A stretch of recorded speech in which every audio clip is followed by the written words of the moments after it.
the market economy. You've probably heard people say things like the economy's down or such and such would be good for the economy, and maybe you figured out that the economy has something to do with money. But what is the economy that everybody's always worried about? An economy is the way goods and services are produced and consumed.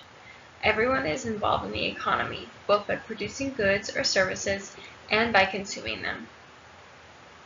So who are the consumers, producers, and what is the market?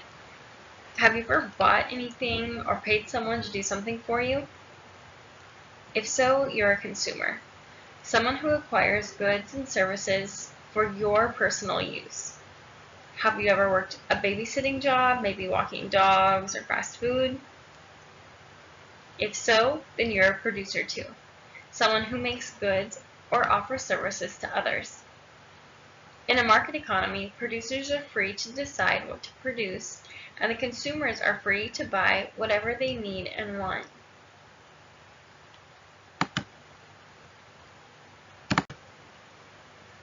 The United States has a market economy, which is also called a capitalist economy. In this type of economy, the government does not tell the producers what to make, and it does not limit, for the most part, what consumers may buy. This selling and buying takes place in the market, which is not a physical place, but instead refers to the entire activity of buying and selling that takes place out in the world. So why would anyone decide to produce and sell something? Obviously, we all enjoy money. Profit is the financial gain received by selling something for more than it costs to make it. Producers are motivated by the profits they expect to gain from the goods or services they offer. Their incentive to produce, that means the thing that motivates them, is the idea that consumers will want or need what they're offering. So someone who thinks people want phones that just respond to voice commands has an incentive to produce phones because they expect that they will profit from selling them to lots of consumers. But then what about two or more producers who are offering the same goods or services? This results in competition, producers battling over who can make the most profit. And competition is a big motivator. There's a couple of things that can happen. Competition leads to innovation, which is the process of developing newer or better things. Think of iPhones, Android phones, and even Windows phones. The producers constantly come out with new versions and have newer and better capabilities. Why? Because each producer wants you to spend your money on its phone instead of the other guy's phone. And the second thing competition can brew is good deals. Competition drives prices down. For a while, the iPad was basically the only tablet on the market. Apple didn't have to worry about any people buying from other tablets because there just weren't any other choices. But then when other tablets came on the market at prices lower than the iPad, Apple began to lower its price in order to compete. But obviously there's a limit. Would you sell something for less than it costs to make? In a market economy, it's all about supply and demand. When a market economy is doing well, there is lots of buying and selling. But during a bad economy, buying and selling slows down. The cycle of ups and downs depend mainly on two things: supply and demand. The amount of something that is available is the supply, and the number of consumers who want it is the demand. Supply and demand are called market forces because they act to make the market function well or poorly. But sometimes they can get out of balance. So to keep everyone producing, making profits, and buying things, supply and demand must be balanced. And here's what can happen if there's a high demand but a low supply. Imagine that it somehow freezes here in Hawaii and the macadamia nuts are damaged. If there's fewer macadamia nuts available, and there is still a high demand for the macadamia nuts, the price is going to go up. If there's fewer macadamia nuts, it also means that there aren't as many macadamia nuts to process. So some of the people who harvest the macadamia nuts and get them ready to sell might lose their jobs. On the other hand, too much supply with too low demand can also hurt. Imagine a coal producer is very busy over the summer and he mines tons of coal. Coal is used to burn in the winter to keep people warm, and then winter comes, but it doesn't get very cold. People don't use their furnaces as much as they usually do, and so they don't need very much coal. All of that coal just sits around and goes unused, and they don't need to mine any more coal. So the price of coal will drop, and some people involved in producing coal might lose their jobs because there is already too much coal.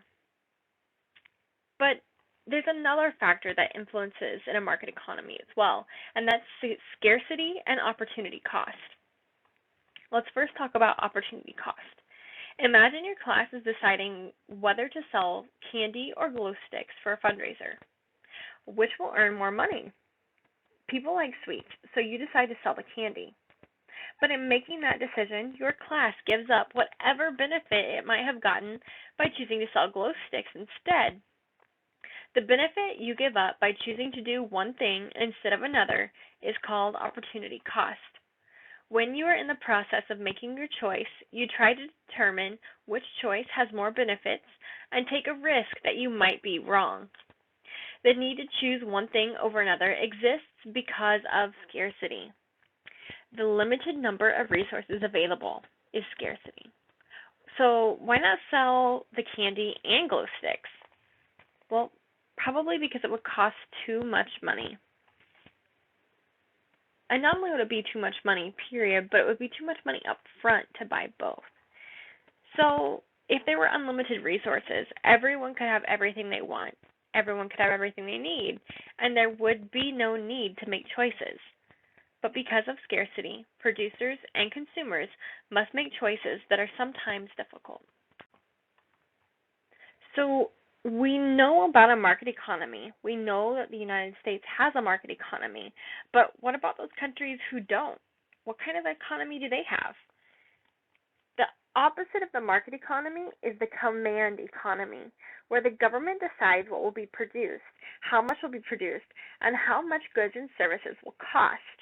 So the government is commanding what will happen in the economy. The relationship between supply and demand does not determine what gets produced and consumed. Instead, the government makes those decisions. The government owns the equipment for production, so the government is everyone's employer. There is no private property in a pure command economy, so people can't sell things to make a profit. People are consumers, but they must buy what the government produces. So now we know what a market economy is. Let's talk about the traits that we could use to identify a market economy. First is private property. Owning something gives you the right to buy and sell it. Profit would be impossible without the right to own property. In this case, property means both tangible items and land. Next is markets and prices. Buyers and sellers freely exchange goods and services on the open market. The market forces of supply and demand determine what the prices will be. Next is incentives and self-interest. People's own self-interest motivates them to produce in the hope of making a profit. Self-interest is also an incentive for consumers who seek to fulfill their wants and needs at the best price possible. Next is freedom of choice. People are free to choose what to produce and what to consume. The choices producers and consumers make determine what goods and services are available. The fifth trait of a market economy is competition. Producers compete with each other for profits by trying to produce goods and services that will be most attractive to consumers. This leads to innovation, new ideas, and better prices. And finally, the last trait is limited government role. The government does not make rules about what and how much gets produced. The government's main role is to make sure the market is fair and that producers have a chance to compete.